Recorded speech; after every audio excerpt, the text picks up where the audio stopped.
My name is Andre Narbonne. My novel is Those Are Pearls, a multi-generational historical novel that begins in Cape Town in the 19th century with Harry Short. Harry Short is an impoverished boilermaker who falls off of a boiler, contracts a tropical disease, and is prescribed Winnipeg by his doctor. That part of the story is true. When Harry was 10, he'd witnessed an aged farm laborer cull an unwanted puppy from an unexpected litter, watched the man dangle a boar ball by its hind legs over a waterless well. "Don't!" cried Harry, but the man, who had drunk himself into a sadistic humor, did. The sound of the dog's fractured landing, its plaintive wail, fueled the laborer's laughter. Maybe it was the residue of family grief, or the sense of his exclusion from the world, that drove Harry to act.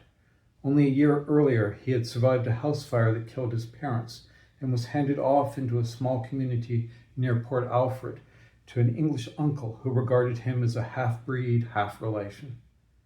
"Why did you do that? How could you?" The laborer guarded the well. He staggered towards Harry. He cried. "Get away, boy. I'll put my boots to your backside."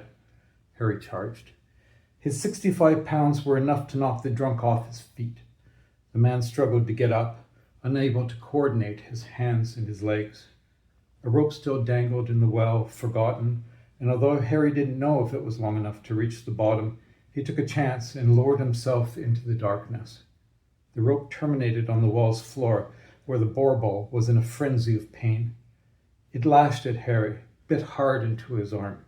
He tied it by its blood-streaked belly, pulled himself back up, then gathered the rope and, with the dog barking its bedlam, lifted it out of the well.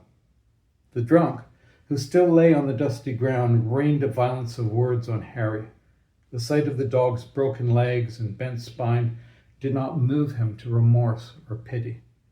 "That bitch will be dead in a week," he spat at Harry. "The jackals will get it, or the hyenas." But the boar ball outlived the drunk by 12 years. With its hopping gait, it became Harry's companion. He never had a better friend.